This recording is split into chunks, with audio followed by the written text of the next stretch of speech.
Hi, என்னையும் ஜெயிக்க வச்சிட்டல. நான் இல்ல அங்கிள், நம்ம ஆட்டோக்கார சிஆர்எம்.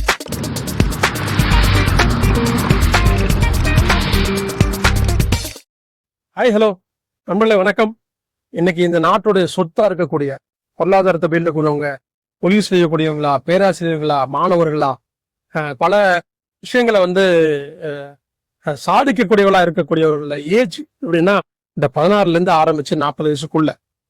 ஆனா இந்த 40 வயசுக்குள்ள இடைப்பட்டவர்கள் இன்னைக்கு நிலைமை என்னன்னு சொன்னா, இன்னைக்கு மதுவால அழிஞ்சு இன்னைக்கு சீரழிஞ்சு போகிற விஷயப்பா. காரணம் என்ன? கடிக்கு விழுந்தா டாஸ்மாக்.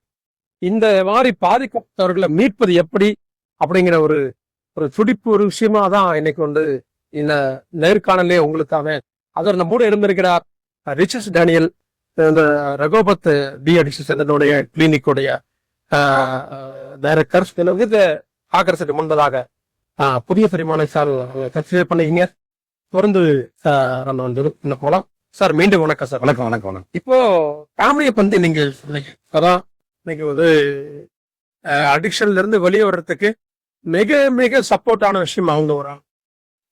அப்படி வரும்போது எந்த ஃபேமிலி அந்த மாதிரி சப்போர்ட் ஆகி எத்தனை பேர் அந்த மாதிரி வெளியே வந்திருக்காங்க? அதுல உங்களுக்கு குறிப்பிட்டு சொல்லக்கூடிய நபருக்கு 1000 குடும்பம் நல்லா இருக்கு சார். இன்னைக்கு நம்ம கிட்ட ட்ரீட்மெண்ட் எடுத்தவங்க கிட்டத்தட்ட ஒரு 12,000 குடும்பத்துக்கு நான் ட்ரீட்மெண்ட், 12,000 பேருக்கு, 12,000 பேருக்கு நான் ட்ரீட்மெண்ட் பண்ணியிருக்கிறேன். பட் ஆனா அதுல பல குடும்பங்கள் இன்னைக்கு சந்தோஷமான ஒரு வாழ்க்கை வாழ்றேன். ஸோ அதுல பல பேர் திருப்பியும் வந்திருக்கிறாங்க கிட்ட ட்ரீட்மெண்ட்டுக்கு. திருப்பி போய் ரிசர்ச் பண்றது, ஆராய்ச்சி பண்றது, இதெல்லாம் உண்மையா, இவங்க சொல்றது உண்மையா, அளவா குடிச்சு பார்க்கலாம், கட்டுப்படுத்தி குடிச்சு பார்க்கலாம், கட்டுப்படுத்தி போதை பண்ணி பார்க்கலாம். அந்த மாதிரி பல ஆராய்ச்சிகள், புது புது சயின்டிஸ்ட்லாம் உருவாகிறோம். நம்ம ட்ரீட்மெண்ட் எடுத்துட்டு போய் புது புது சயின்டிஸ்ட்லாம் ரிசர்ச் பண்ணுவோம். அளவா குடிக்கலாம், கொஞ்சமா குடிக்கலாம், பிராண்டை மாத்தி குடிக்கலாம், ஏரியா விட்டு ஏரியா போய் குடிக்கலாம், இந்த ஏரியாவில் குடிச்சாதான் தூக்கிடுவாங்க, வேற ஏரியாவில் போய் குடிக்கலாம். இந்த மாதிரி எவ்வளவோ ட்ரை பண்றாங்க சார். எல்லாமே ஃபெயிலியர் தான். அவன் ட்ரை பண்றது எல்லாமே வேஸ்ட். ஒன்ஸ் மக்களுடைய மனநிலையில இருந்து சொல்லி பேசிட்டு இருக்கிறீங்க. ஒரு முறை நோயாளி ஆயிட்டா அவரால் அளவாவோ கட்டுப்படுத்தியோ குடிக்க முடியாது. ஒரு முறை நோயாளி, இறுதி வரை நோயாளி தான். நான் ஒரு பலவீனமான ஆள் தான் ஒத்துக்கிறேன் சார். அன்னைக்கு நான் ஒத்துக்கலையே. இந்த ஒத்துக்காதான் சார் எனக்கு பிரச்சனையே. இப்போ அவர் போயிட்டு ஒத்துக்கிறாரு. இப்ப அந்த ஒத்துக்கிறவங்க நல்லா வாழ்றாங்க சார். நான் இந்த விஷயத்துல நான் வீக்குன்னு ஒத்துக்கிறேன் பாத்தீங்களா, அவன் நல்லா அந்த விஷயத்துக்கு போகாம இருக்கிறான். இந்த விஷயத்துக்கு நான் வீக்கு, இந்த விஷயத்துக்கு நான் பண்ண மாட்டேன்னு சொல்றவன் அந்த விஷயத்துக்கு போகாம இருக்கிறான். போறது இல்ல. நான் அதை சமாளிப்பேன், நான் இதை செய்வேன் அப்படின்றவ திருப்பியா போய் அதுல விழுந்துருவோம். வர முடியாம, என்னால விட முடியாது, என் பிரச்சனை உனக்கு தெரியாது, என் ப்ராப்ளம் வேற, என் பிரச்சனை சொன்னா நீங்களே குடிச்சிருவீங்க சார் அப்படின்னு வேற. ஆமா ஆமா ஆமா, என் ப்ராப்ளத்தை சொல்ல நீங்க கூட குடிப்பீங்க சார். அந்த மாதிரி சொல்லி நிறைய பேர்ட்ட காசை வாங்கி குடிச்சிருக்கிறாங்க. அந்த மாதிரி பிரச்சனைய அணுகிற விதம் இன்னைக்கு வேற மாதிரி ஆயிடுச்சு சார்.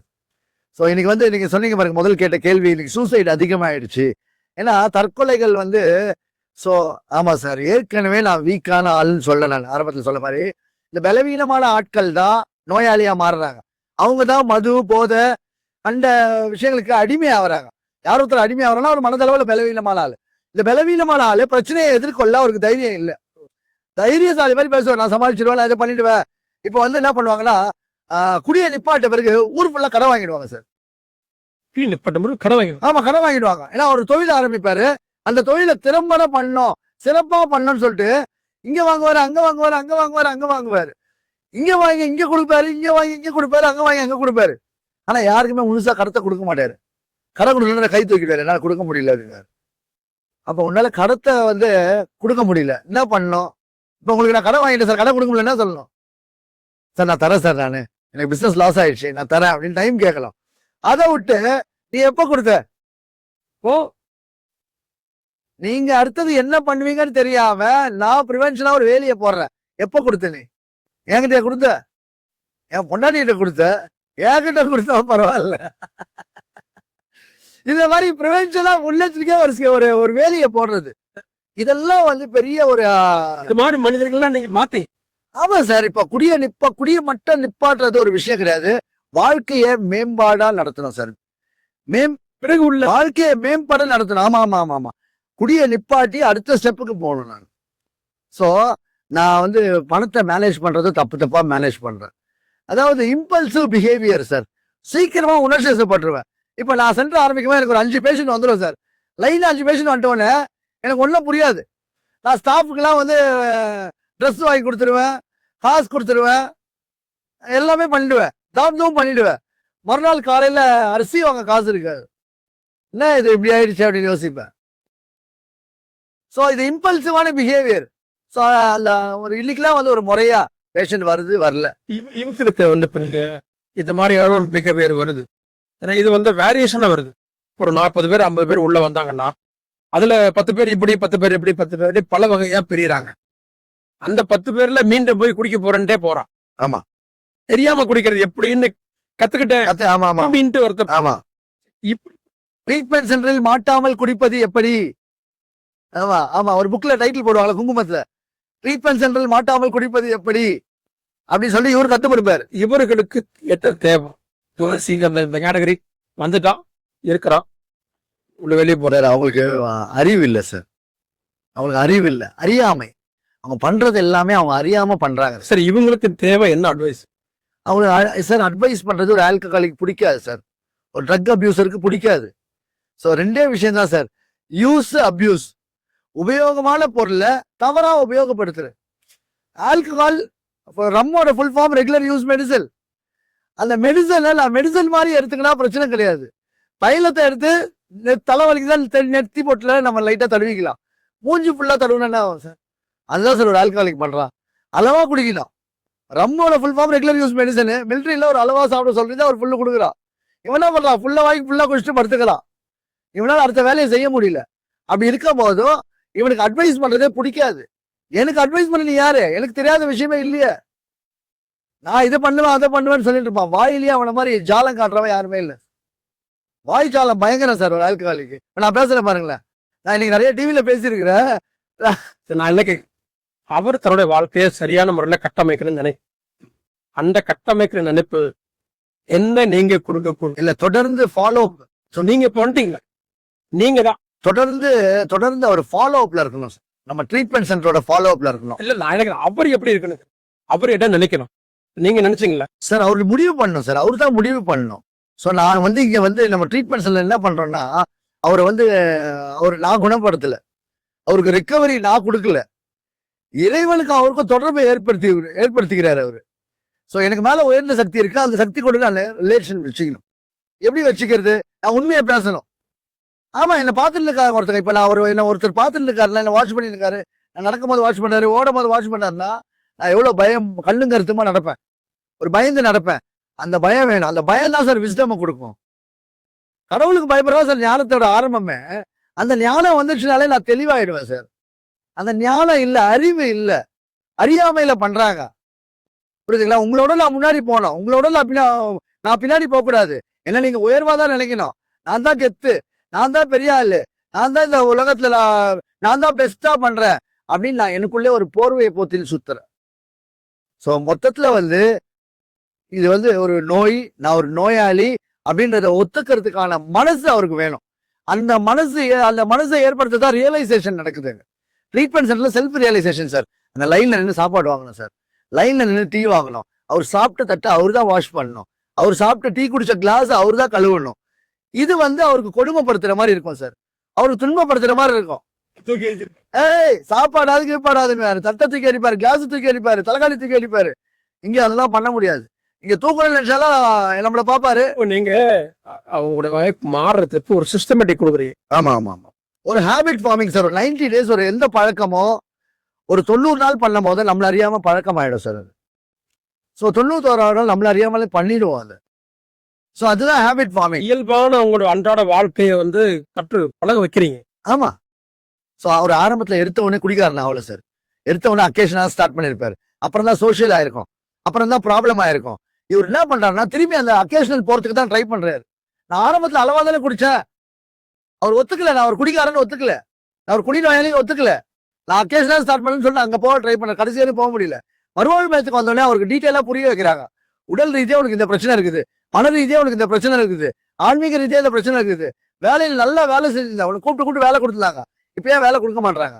வேலை போச்சு, வேலை போனாலே பொருளாதாரம் போச்சு, பொருளாதார போனாலே சமுதாயத்தில் எல்லா பேர் கிடைக்கும். ஐ எம் நத்திங் சார், நான் ஒன்னும் இல்லைன்ற மாதிரி தான் ஆவேன். இந்த ஒன்னும் இல்லைன்ற ஒரு சுய பட்சாதாபத்தை வந்து மாட்டிக்கிறார் சார் அவரு. அந்த வட்டத்துக்குள்ள மாட்டிக்கிறாரு. என்ன யாரும் புரிஞ்சுக்க மாட்டாங்க, என்னோட கஷ்டம் யாருக்கு தெரிய மாட்டேங்குது. அப்படி டெய்லி கவுன்சிலிங். ஆமா, டெய்லி அவருக்கு உணர்தல் அவருக்கு டெய்லி ரியலைஸ் பண்ணோம். அவர் நல்ல ஆலோசனைகள் சொல்லணும். 5 மணிக்கு வச்சிருக்கணும், 5:15, 5:20, ஆமா ஆமா ஆமா 6க்கு என்ன பண்ணும், 7க்கு என்ன பண்ணும், இப்படி உங்க அந்த ஆமா ஆமா அந்த சிஸ்டமேட்டிக் கொண்டு வரும் சார். ஷெட்யூல் போட்டு பிளானிங் ஷெட்யூல் இதெல்லாம் போட்டு ஒரு சிஸ்டமேட்டிக்கா இப்படிதான் நடக்கணும்னு சொல்லுறோம். இதை எடுத்துட்டு போய் நான் வீட்டுல பண்ணாலே நான் நல்லா ஆயிடுவேன் சார். இங்க சொல்லி கொடுக்கறத, மறுவாழ்வு மையத்துல சொல்லி கொடுக்கறத கள்ள மூடின்னு ஃபாலோ பண்ணாலே நான் போதை இல்லாத ஒரு தெளிவான ஒரு வாழ்க்கை வாழ்வேன். புரியுதுங்களா? யாரும் பண்ண மாட்டாங்களே. இது பண்ணணும், ஒரு நட்பை கட் பண்ணணும். ஆமா ஆமா கண்டிப்பா சார். அதுதான் சார். அதாவது நான் வெரி குட், நான் மாறணும்னு முடிவு பண்ணேன் sir. First I should change. நான் எனக்குள்ள மாற்றம் ஏற்படணும்னு நான் முடிவு பண்ணி நான் அதுக்கு ஒரு ஸ்டெப் எடுத்து வச்சாதான் அடுத்தது என் நண்பர்கள் தேவையில்லை. எந்தெந்த நண்பர்கள் தேவையில்லை, எந்த நண்பர்கள் தேவையில்லை, எந்த உறவுகள் தேவையில்லை சார். இன்னைக்கு நல்ல காதல் எல்லாம் போய் கள்ள காதல் அதிகமாயிடுச்சு. ஏன் வந்துச்சு? இறக்கப்பட்டு தான் போய் மாற்றான். இறக்கப்பட்டு பாவம் பார்த்தா மாற்றான். புரியுதுங்களா? கட்ட மனைவிக்கு கொடுக்காத அன்பு, அவங்க கொடுக்காத அன்பு இன்னொரு பொண்ணு கொடுத்துட முடியாது. சோ இந்த நல்ல காதலை விட்டு ஏன் கள்ள காதலுக்கு போறேன்னா தேவையெல்லாம் போய் மாற்றுறது, ஒரு இறக்கப்பட்டு போய் மாற்றுறது. ஆனா அது கடைசியில் அதுல இருந்து மீண்டு வர முடியாம தவிக்கிறது. அவ இல்லைன்னா என்னால வாழ முடியாது, நான் செத்துருவேன் அப்படின்றது. சோ கடைசியில வந்து அது ஒரு பிரச்சனையாகி வந்து நிற்கும். குடி போயிட்டோன்னே அடுத்தது இந்த பிரச்சனை வந்துடும். Secondary addiction, womanising. புரியுதுங்களா? சோ இந்த பிரச்சனையை ஹேண்டில் பண்றதுக்கு பெரிய ஒரு கவுன்சிலிங் தேவை. இன்னொரு விஷயம் வருது. இப்ப இதோட இப்ப இன்னைக்கு இப்ப பரவலான ஒரு அடிக்ஷன், இப்போ வந்து பயங்கர அடிஷனும் பரவலான அடிஷனும் இன்னைக்கு வந்து செல்போன், எங்களுக்கு ஐபேசி சாதி மதம் 6ல இருந்து 60 வரைக்கும் பிறந்து வயிற்றுல இருந்து வெளியில வந்த உடனே காட்டி வந்து தாயோட வயிற்று இருக்கும் போதே அந்த குழந்தை செல்போன் பார்க்கணும். Very good. அதாவது 2 வயசுல ஒரு குழந்தைக்கு அந்த ஒரு கிராஸ்பிங் கெப்பாசிட்டிய உள்வாங்குறது தாயோட வயிற்றுல இருக்கும்போது, அதனால வயிற்றுல இருக்கும்போது தாய் என்னென்ன செய்யறாங்களோ அதுல உணர்வுட விஷயங்கள் வந்து உள்ள அந்த குழந்தைகளுக்கும் கண்டிப்பா ஏற்படுது. கண்டிப்பா இவங்க எவ்வளவு நேரம் பாக்குறாங்களோ பார்க்கும்போது பாடி நவளாது, உடம்பு அசையாது, எந்த மூமெண்ட்ஸும் இருக்காது, வெளி சிந்தனை இருக்காது, அவுட் ஆஃப் ஃபோக்கஸ் இருக்காது. எல்லாத்தையும் விட்டுட்டு முழு ஃபோக்கஸ் அங்கதான் இருக்கு. குறைஞ்சபட்சம் 20 நிமிஷத்துக்கு மேல ஒரு இதுல ஃபோக்கஸ் பண்ணாலே மைண்ட், உடம்பு எல்லாமே ஒரு ஒரு விதமான ஒரு மாற்றத்துக்கு உண்டாயிரும். அதுதான் இப்ப சொல்றாங்க, தாயோட வயிற்றுல இருக்கும் போதே குழந்தை செல்போன் பார்த்துட்டு வெளியில வருது. ஏன்னா ஆண்ட்ராய்டு வந்த உடனே கூட கொஞ்சம் அந்த மாதிரி அதிகமாயிடுச்சு. இந்த மாதிரி அடிக்ட்ல வரக்கூடியவங்க, ஏன்னா சில பேர் என்ன மொபைல் அடிக்ஷன். ஆமா, அந்த இப்போ நீங்க ஒரு 2-3 வீடியோக்களை கூட நம்ம பார்த்துருந்தோம். குழந்தை தூங்கிட்டு இருக்குது, அப்படியே கை அப்படின்னு 2 வயசு புள்ள. ஸோ இது எல்லாத்தோட பயங்கரமான ஒரு ஆபத்தா எனக்கு தோணுது. ஸோ இது எல்லாமே இந்த அடிமைத்தனத்துக்குள்ளதான் சார் வரும். இது எல்லாமே இந்த டிசீஸ்க்குள்ளதான் வரும். இது கவுன்சில் யாரு கொடுக்கறது? கவுன்சில் அம்மா பாட்டி வச்சிட்டு இருக்காங்க, அம்மா வச்சிருக்காங்க, அப்பா வச்சிருக்காரு, தாத்தா வச்சிருக்காரு. இதுல யாரு கவுன்சில் கொடுக்குறது? அதாவது அந்த ஃபேமிலிக்கே கவுன்சிலிங் வேணும் சார். அதாவது எப்ப தெரியுமா இது உங்களுக்கு பிரச்சனை ஆகும்? இவங்க நல்ல சமூகத்தை உருவாக்கணுங்கிற அக்கறை இல்லதான் மூல காரணம் சார். அவங்க எல்லாமே இன்னைக்கு வந்து டெக்னாலஜி எல்லாமே வளர்ந்துருச்சு சார். இன்னைக்கு எல்லாமே எது எடுத்தாலும் டவுட்னா மொபைல் எடுத்துதான் பார்க்கணும், கூகுள்ல சர்ச் பண்ணுங்க, ChatGPT ஓபன் பண்ணி பார்க்கலாம். இதுதான் இன்னைக்கு வந்துருச்சு. ஸோ அப்படி இருக்க காலகட்டத்தில் எல்லார் கையிலயும் போன் இருக்குது, அவைலபிலிட்டி தான். அப்போ சிம்பிளா ஒன்று சொல்றேன் கேளுங்க. இப்போ என் சென்டர்ல பார்க்க வருவாங்க, பேஷண்ட்ஸை பார்க்க வருவாங்க, அந்த குழந்தைய கூட்டிட்டு வருவாங்க. குழந்தை அழுவதுல போனை கையில கொடுத்துருவாங்க. அந்த குழந்தை போனை கொடுத்துட்டு சிரிக்கிறான். நான் சொல்லுவேன், நான் பேஷண்டோட கவுன்சிலிங் விட்டுருவேன். யாரு? அவங்க வீட்டுக்காரர் இருப்பாரு, அவங்க அப்பா இருப்பாரு, அந்த குழந்தையோட அப்பா. அவர் கவுன்சிலிங் நிறுத்திட்டு இந்த ஃபேமிலிக்கு, இந்த குழந்தைக்கு என்ன பண்றீங்க அப்படின்னு சொல்லி கேட்பேன். அந்த குழந்தைய வந்து ஆரம்பத்தில் நீங்க விஷ ஊசி ஏத்துறீங்க, பாய்சன் அலோவ் பண்றோம் நம்ம அதுக்குள்ள. ஸோ அது வந்து அவங்களுக்கு புரிய மாட்டேங்குது. அது பேரண்டிங் ரொம்ப ரொம்ப பார்த்து இதை பண்ணலாம் சார். எல்லாரும் மொபைல் யூஸ் பண்ணா, நானும் யூஸ் பண்றேன். புரியுதுங்களா? இன்னைக்கு வந்து ஒரு பொருளை எப்படி பயன்படுத்துறதுங்கிறது அதான் சார் அவன் சொன்ன பாருங்களேன். Alcohol is a medicine. அந்த மெடிசனுக்காக தான், அந்த பர்பஸ்க்காக தான் அதை கண்டுபிடிச்சாங்க, அதை தயாரிச்சாங்களே. கஞ்சா ஒரு மூலிகை, அது ஒரு தாவரம். அந்த காலத்துல வந்து அந்த மெடிசனல் பர்பஸ்க்காக யூஸ் பண்ணாங்க.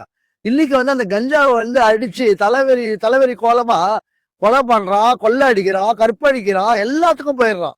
ஸோ அவனுக்கு புரிய மாட்டேங்குது. அளவுக்கு மீறி எடுத்துக்கிறான். அளவுக்கு அதிகமா எடுத்துக்கும் போது அது பிரச்சனை சார். அளவா எடுக்கும்போது எனக்கு பிரச்சனை கிடையாது சார்.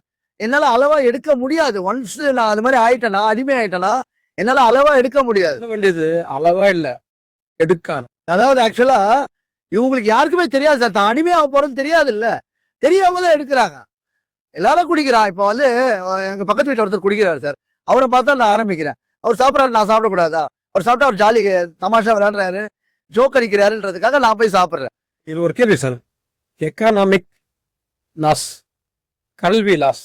இன்னைக்கு வந்து இந்த ரெண்டும் தான், கல்வியும் பொருளாதாரம் தான் இன்னைக்கு வந்து ஒரு மனிதனை மேலோகி கொண்டு போது அவனுடைய மொத்தத்தையும், அவன் சாதி மத எல்லா அடையாளத்தையும் மாத்திரு.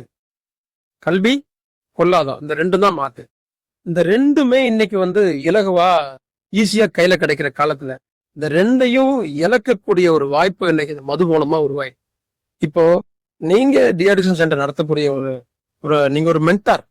நீங்க டெய்லி பல பேரை நீங்க வந்து பேசிட்டு பண்ணிட்டு இந்த சமூகத்துக்கு செய்ய வேண்டிய விஷயங்கள்ல என்ன சொல்ல வர்றீங்க நீங்க மெயினா? இப்ப இறுதியா சொல்ல ஒரு விஷயம், மது பக்கத்துல போகாம இருக்கிறோம்னா அந்த மனிதனோ அந்த மாணவனோ அந்த குழந்தையோ அல்லது யாரோ என்ன செய்யணும்? ஆல்கஹால் டிபெண்டன்ஸ் எல்லாருக்குமே வாழ்க்கையில சாதிக்கணும், நல்லா முன்னுக்கு வரணும்ன்ற ஆசை இருக்குது. ஸோ பொருளாதார எக்கனாமிக்கா அவங்க வந்து நல்லா உயரணும் அப்படின்ற ஒரு எண்ணம் இருக்குது. ஆனா இந்த குடி வந்து அவங்க கீழே பிடிச்சி ட்ராக் பண்ணுது. இந்த போதையாகப்பட்டது, இந்த பழக்கமாகப்பட்டது அவங்களை பிடிச்சி ட்ராக் பண்ணுது. அவங்களுக்கு தெரியாது இது ஒரு நோயின்னு தெரியாது. அவங்களுக்கு தேவை அவேர்னஸ். உங்களை மாதிரி மீடியாக்கள் வந்து இந்த மாதிரி அவேர்னஸ் கொடுக்கறதுனால இன்னைக்கு பல ஆயிரம் குடும்பங்கள் இதை பத்தி தெரிஞ்சுக்குது. லாஸ்ட் வீடியோ பண்ணலாம் பாத்தீங்களா? அதை பார்த்து எத்தனை குடும்பங்கள் ட்ரீட்மெண்ட் வந்தாங்க, எத்தனை குடும்பங்கள் நல்லா இல்லைங்க. அப்ப அந்த குடும்பத்துக்கு நீங்க ஒரு விளக்கா இருக்கிறீங்கல்ல, அந்த குடும்பத்தோட பொருளாதார மேம்பாட்டுக்கு நீங்க ஒரு ஆளா இருக்கிறீங்கல்ல. இதுதான் வந்து இந்த சீர்கேட்ட சீர்குலையாம பாத்துக்கிறதுக்கு ஒருத்தரோட தனி மனித மாற்றம், தனி மனித ஒழுக்கம் அது கண்டிப்பா வேணும். அது மறுவாழ்வு மையத்துல கொடுக்குறாங்க. போய் அணுகலே மறுவாழ்வு போய் ஹெல்ப் கேளு. நீ ஏன் உன்னை ஃபோர்ஸ் பண்ணி கூட்டு போற அளவுக்கு நீ ஏன் வச்சுக்கிற? உனக்கு பிரச்சனை ஆகுதா? உனக்கு குடிய ஒண்ணுன்னு நினைக்கிற? சார் நானே ட்ரீட்மெண்ட்டுக்கு போறேன், ஒரு மாசம் 2 மாசம் வந்து இரு, போய் கத்துக்கோ, போய் வாழ்க்கையில போய் சாதி, உன்னோட குடும்பத்தை மேம்படுத்து. ஆமா, பரந்த உலகம் சாதிக்கிறதுக்கான வாய்ப்புகள் கொட்டி கிடக்குது. ஆமா. சோ இது வந்து இந்த பொருளாதாரத்தை சீரமைக்கிறேன்னா ஒரு தனி மனிதன் அவனுக்குள்ள ஒரு மாற்றம் ஏற்படணும் சார். அவனுக்குள்ள ஒரு மாற்றம் ஏற்பட்டா சுத்தி 32 பேர் மாறுறான் சார். அவன் மனைவி, அவங்க அப்பா, அவங்க அம்மா, அண்ணன், தம்பி, மாமனார், மாமியாரு, அக்கா, தங்கச்சி, அத்தை. ஆமா, 32 பேர் ஸ்பாட்லயே பாதிக்கப்படுறான் சார். ஒரு குடி நோயாளியால, ஒரு போதை நோயாளியால. அப்போ அவங்களோட பொருளாதாரமும் பாதிக்கப்படுது. இப்ப அவரோட வேலைக்கு போறாரு, அவரோட முதலாளியும் அவரால பாதிக்கப்படுறாரு. சோ அவர் என்ன சொன்னாருன்னா, நான் தான் வேலைக்கு போனதால தான் அவர் முதலாளி இப்படி ஆனாரு. முதலாளியா தான் இருந்தாரு, அவர் தான் அவருக்கு வேலை கொடுத்தாரு. நீ போய் அவர் முதலாளி ஆக்கல. இவர் நினைச்சு பாரு, நான் தான் அவர் முதலாளி ஆக்கல, நான் தான் இந்த கம்பெனியை உருவாக்கலன்னு. அது கிடையாது. சோ இன்னைக்கு நான் இன்னைக்கு வேலை செஞ்சேன் சார், இன்னைக்கு அவர் முதலாளியா இருக்கல, எப்படி முடிஞ்சது? அப்போ என்ன மாதிரி நீயே குடியில இருந்து போதையில இருந்து மீண்டு வந்தீங்கன்னா உன்னாலே ஆக முடியுன்ற ஒரு நம்பிக்கையை தான் சார் கொடுக்குறோம். சோ பயம் உள்ள, நான் பேசிக்காவே பயப்படுறாரு. இந்த பயத்தை போக்கணும்னா எனக்கு நம்பிக்கை உள்ள வரணும் சார். அந்த நம்பிக்கைன்ற ஒளி உள்ள வந்துச்சுன்னா பயன்ற ஒரு இருட்டு வெளியே போயிடும். சோ இன்னைக்கு எனக்கு ஃபுல்லா கான்பிடன்ஸ் தான் இருக்குது. எங்க கூப்பிட்டாலும் சரி, எங்க போனாலும் சரி, என்னால சாதிக்க முடியும், என்னால பேச முடியும், என் குடும்பத்தை நான் பாத்துக்க முடியும் அப்படின்ற ஒரு தைரியத்துல இருக்கிறேன். இந்த நம்பிக்கை தான் இருக்கு எனக்கு. சோ இது இருக்கும் போதும் என் குடும்பம் பயப்படாது. எங்க போறேன்னு கேட்க மாட்டாங்க. நான் வேலையில தான் இருப்பேன்னு தெரியும். 7 மணிக்கு நான் எங்க போவேன்னு தெரியும். 8:30 மணிக்கு நான் எங்க வருவேன்னு தெரியும். வீட்டுல இருக்கவங்க எல்லாமே இருக்கிற நிஜத்தை அவங்களுக்கு எல்லாமே தெரியும். இதுல ஒளிமறைவு எதுவும் இல்லைல்ல. என் வீட்டுக்காரர் தப்பு பண்ண மாட்டாரு, எங்க வீட்டுக்காரருக்கு போக மாட்டாரு, என் பிள்ளைக்கு போகாது அப்படின்றது தெளிவா அவங்களுக்கு புரிய வச்சுட்டா சார். அவங்களுக்கு அந்த இத்தனை வருஷங்கள் கடந்து வரும்போதும் அவங்களுக்கு நம்பிக்கை வந்திருக்கு. இந்த நம்பிக்கை வந்து பல ஆயிரம் குடும்பத்துக்கு போகுது. என்னோட நம்பிக்கை பல ஆயிரம் குடும்பத்துக்கு போகுது. அந்த மாதிரி ஒரு இண்டிவிஜுவலும் குடியை நிப்பாட்டி, போதையை நிப்பாட்டி அவன் அந்த குடும்பத்துக்கு நம்பிக்கை கொடுத்தானா இந்த உலகம் எப்படி இருக்குன்னு பாருங்க. அப்போ எக்கனாமிக்கலா எப்படி க்ரோ ஆகும் பாருங்க. பெரிய விஷயம் இல்ல, இந்தியா வல்லரசு ஆயிடும் சார். சார் இவ்வளவு டீட்டெயில் இப்போ பேசிட்டோம். பல நூற்றுக்கணக்கான சென்டர்கள் அங்கங்க உருவாயிடுச்சு. அதுல நம்பகத்தன்மை இல்ல இருக்கு, நிறைய விஷயங்கள் இருக்கு வைங்களேன்.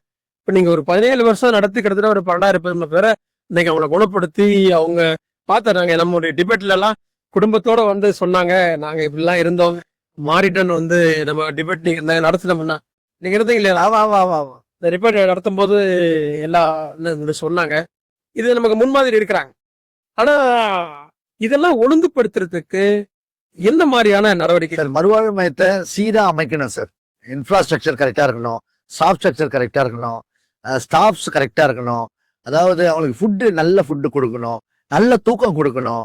இதெல்லாம் பண்ணும் போதும் அந்த பேஷண்ட்ஸ்க்கு ஒரு நம்பிக்கை வரும் நம்ம மேல. இந்த மறுவாழ்வு மையத்தை நல்லா தான் பண்றாங்க. அவன் உடல் அளவுல மாற்றம் ஏற்படும். முதல்ல நல்லா சாப்பிட்றான், நல்லா தூங்குறான், ப்ரேயர் பண்றான். இதெல்லாம் நடக்கும்போது உடல்ல மாற்றம் ஏற்படும். வெயிட் இன்க்ரீஸ் ஆகும். இன்க்ரீஸ் ஆகும்போது பரவாயில்ல, நான் வீட்டுல வந்து 50 கிலோ இருந்தேன், இப்ப 60 கிலோ ஆயிருக்கிறேன், சந்தோஷப்படுவான். அப்ப அவனுக்கு என் மேல ஒரு நல்ல ரேப்போ உருவாகும் மறுவாழ்வு மையத்து மேல. இதை விட்டுட்டு நான் வந்து ரேஷன் அரிசியும் அந்த இதுவும் வாங்கி போட்டு கச்சா முச்சான்னு பண்ணும் போதோ அங்கதான் சார் பிரச்சனையாகும். ஸோ என்னோட பசிக்கு அவனை நான் பலிக்கடவாக்க கூடாது. என்னோட உணவுக்கு அவன் பலகாரம் ஆகக்கூடாது. ஸோ அவன் ட்ரீட்மெண்ட்டுக்கு வந்திருக்கிறான், அவன் பணம் கட்டி வந்திருக்கிறான் என்கிட்ட. அவனோட பணத்துல தான் அவனுக்கு ட்ரீட்மெண்ட் கொடுக்கணும். அவனுக்கு ப்ராப்பரான மருத்துவங்கள், ஆலோசனைகள் கொடுக்கணும். அதை கொடுக்காம இன்னைக்கு வந்து மருத்துவத்துறையில வந்து எவ்வளவு விஷயங்கள் நடக்குது. பட் அதெல்லாம் வந்து மறுவாழ்வு மையத்தை இப்படித்தான் நடத்தணும்ன்ற ஒரு கைட்லைன் இப்ப ரெடி பண்ணிட்டு இருக்கிறாங்க. ரெடி பண்ணி வெளியிட போறாங்க. இன்னும் ஒரு வாரத்துல வெளியிட போறாங்க. நீங்க தான் அந்த வேட்டு வச்சு ஒன்று மேல போட்ட கேஸ். ஆமா, கண்டிப்பா வந்து அது நல்லதாக சார் முடிஞ்சது. அது இந்த கைட்லைன் ப்ராப்பரா ரெடி பண்ணி இன்னைக்கு ஆல் ஓவர் தமிழ்நாடு. ஆமா ஆமா ஆமா, கெசட் பாஸ் பண்ண போறாங்க. ஒரு அடுத்த மாசம் உங்களுக்கு பாஸ் பண்ணிடுவாங்க. பாஸ் பண்ணிட்டு எல்லா சென்டர்ஸ்க்கும் வெளியிடுவாங்க. இது மாதிரிதான் நடத்தணும் மறுவாழ்வு மையம். இஷ்டம் தான் நடத்தி, இல்லைன்னா மூடிட்டு போன்றுவாங்க. இருந்தாலும் லைசன்ஸ். ஆமா, ஸோ அது முறையா அவங்க கவர்மெண்ட் பண்றது, அது வந்து முறையா பண்றாங்க. அது வந்து எல்லாருக்கும் நல்லது. உண்மையிலே உங்களுடைய நேரம் உண்மையில தூக்கிட்டு தான் வந்திருக்கிறான். தூக்கிட்டு வந்து பீச் ஓரமா கடலோட எப்படி கடல் ஓயாதோ அது போல மதுவும் இது வரைக்கும் ஓஞ்சதில்ல. ஆதி காலத்துல இருந்தே இது வரைக்கும் ஓடிட்டு தான் இருக்காது. நாம போகாம இருக்கணும் சார். நாம போகாம இருக்கணும். போதை கிட்டயோ மது கிட்டயோ நான் போகாம இருக்கணும். நான் போகாம இருக்கணும்னா அதுக்கு பிரச்சனை இல்லை. எனக்கு பிரச்சனை கிடையாது சார். நான் பாட்டுல ஒதுங்கி அப்படி போயிட்டே இருக்கணும். துஷ்டனை கண்டா தூர விலகு. ஒரு தகவல் நீங்க சொன்ன தகவல் வெரி வெரி சூப்பரான தகவல் இதுதான். நண்பர்களே, நமக்கு தெரியும் ஆண்டவன் அறிய கொடுத்துருக்கிறான். இவங்க யாரா இருக்கலாம், லாரியா இருக்கலாம், மதுமா இருக்கலாம், யாரவனா இருக்கலாம், நம்பிக்கையாளர்களா இருக்கலாம், நம்பிக்கையில இருக்கலாம். ஆனா நமக்கு இன்னும் ஒரு அறிவு இருக்கு. உங்களுடைய லைஃப் உங்களுக்கு முன்னாடி, கண்ணுக்கு முன்னாடி இருக்கு. இதை நீங்க நல்லா அமைச்சுங்கன்னா கண்டிப்பா மது வெட்டி தவிர்ந்துருங்க. இன்னைக்கு ரொம்ப பெரிய பரிதாபமான ஒரு நிலை. 25% பேரு பெண்கள் இருக்கு. இது அதோட பெரிய ரொம்ப ஃபேன்சி ஆயிடுச்சு. ஸ்மோக் பண்றது ஃபேன்சி ஆயிடுச்சு. இளைஞர்களே, நண்பர்களே, நீங்க ஆரோக்கியமா வாழணும், கலையம் வந்து உயிரோட இருக்கணும், உடல் உறுப்பு வாழ்ற வரைக்கும் எப்போ ஒன்றும் சாவு வரட்டும், வர்ற வரைக்கும் ஒழுங்கா இருக்கும். அதுக்கு மெயின் மூல காரணம் மதுவை இல்லாம. சரி, மது குடிச்சு பழக்கப்பட்டாங்க, பாதுகாக்கிறது தப்பிக்கிறதுக்காக இன்னைக்கு வந்து ரகுபத் அடிக்கடிக்கு சண்டை அணுகுங்க. ஒரு குடும்பத்தாரில் யாரா இருந்தாங்கன்னா அந்த மாதிரி எதனா தயவு செஞ்சு அவங்கள அங்க மீட்டெடுக்கிறதுக்கு வழிகள் உங்களால முடியாது. கண்டிப்பா செல்பஸ் கேட்க மாட்டாங்க. அதுக்குன்னு ஒரு துறை நடந்துட்டு இருக்கு, அதுல செயல்படுங்க. அவர்களுக்கான உணவு, அவர்களுக்கான இருப்பிடத்துக்கு மட்டும்தான் அவங்களுக்கு அந்த கொடுக்குறாங்க, வாங்குறாங்க. எல்லாம் உணவு, மெடிசன்ஸ் எல்லாம் free, treatment free, counselling free, அதை எல்லாமே ஃப்ரீ பண்ணி கொடுக்குறாங்க. பெரிய இது ஒரு சோசியல் சேவையான விஷயமா பண்ணிட்டு இருக்கிறாங்க. உங்களை பயன்படுத்தி கொள்ளுங்க. உங்களுடைய அட்ரஸ், எங்களுடைய ஃபோன் நம்பர் கீழே ஸ்க்ரீன்ல நீங்க பாக்குறீங்க. நீங்க தகவல் கொடுங்க.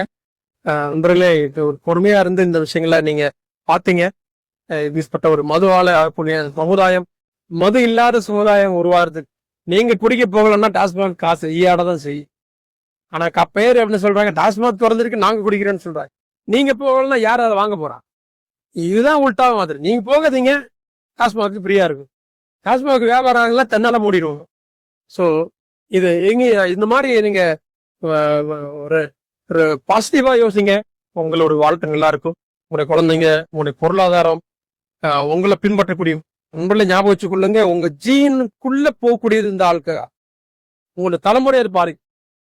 நீங்க நாளை உங்க பிள்ளைகளை மதுவில போதையில அடிமையாக்கணும்னு நினைச்சீங்கன்னா இப்ப நீங்க குடிங்க. நாளைக்கு உங்க சந்ததியை அழிக்கணும்னு நினைச்சீங்கன்னா இப்ப குடிங்க. ஏன்னா அவங்க ஜீனுக்குள்ள போயிருது அவங்களுடைய அந்த மதுவோடைய அந்த விஷயம். ஸோ அதனால தயவு செஞ்சு நண்பர்களே, சகோதரர்களே, சகோதரிகளே, மன்னிச்சு கொள்ளுங்க. எல்லாருமே மது விட்டு வெளியில வந்துருங்க, குடிக்காதீங்க. இப்படி நண்பர்கள் குடிக்கிற நண்பர்கள்னா நண்பரை கட் பண்ணுங்க. உங்களுக்கு யார் போதை நண்பர்கள் இருக்கிறார்களோ அவர்களை விட்டு நீங்க கட் பண்ணிருங்க, விட்டுருங்க. ஆனால் சொத்தெல்லாம் ஒண்ணும் போகாது. அதனால வந்து உங்களை கொலையெல்லாம் பண்ண மாட்டான். அந்த நட்பவே கட் பண்ணிருங்க. நிம்மதியா வாழுங்க, சந்தோஷமா வாழுங்க. இன்னைக்கு உலகம் வந்து இந்தியாவை நிமிந்து பாக்குறேன்னு எதிர்பார்த்துட்டு இருக்கு. நாளைய வல்லரசு ஆகப்போ நினைச்சிட்டு இருக்கு. நாளைய வல்லரசுல உங்க பையன் இருக்கிறான், உங்க பேரா இருக்கிறான், உங்க சகோதரர் இருக்கிறான், உங்க குழந்தைங்க இருக்கு, உங்களோட பெண் குழந்தை இருக்கு. சோ இவர்களெல்லாம் வந்து நீங்க கொண்டு போனோம்னா அது உங்கள்கிட்ட இருந்துதான் போக வேண்டிய கட்டாயம் இருக்கு. இப்ப நீங்க தான் அவங்களுக்கு அவங்க மதுவில இருந்து வராம தடுக்கணும்னா நீங்க தடுத்தா மட்டும்தான் அவங்க வந்து தப்பிக்க முடியும். அவங்க ஜீன்ல இருந்து அவங்களுக்கு போகாம இருக்கும். ஆகவே நண்பர்களே, ரொம்ப மிக்க நன்றி. இது நேரம் உங்களுடைய நிகழ்ச்சியை பார்த்திருக்கீங்க சார். உங்களுக்கு மிக்க நன்றி சார். Thank you sir. தேங்க்யூ. உங்களுடைய நேரம் வந்து ஒரு பொண்ணான நேரத்தை நாங்க வந்து இவ்வளவு நேரம் எடுத்து இவ்வளவு தூரம் கூட்டிட்டு வந்து டீச்சர்ல நிக்க வச்சு உட்கார கூட வைக்கலாம், நிக்க வச்சு எடுத்திருக்கிறோம். நண்பர்களே, மிக்க நன்றி. மீண்டும் ஒரு நல்ல ஒரு பிரபலத்தோடு சந்திக்க இருக்கிறோம். நன்றி, வணக்கம். இந்த வீடியோ உங்களுக்கு பிடிச்சிருந்தா லைக் பண்ணுங்க, ஷேர் பண்ணுங்க, சப்ஸ்கிரைப் பண்ணுங்க.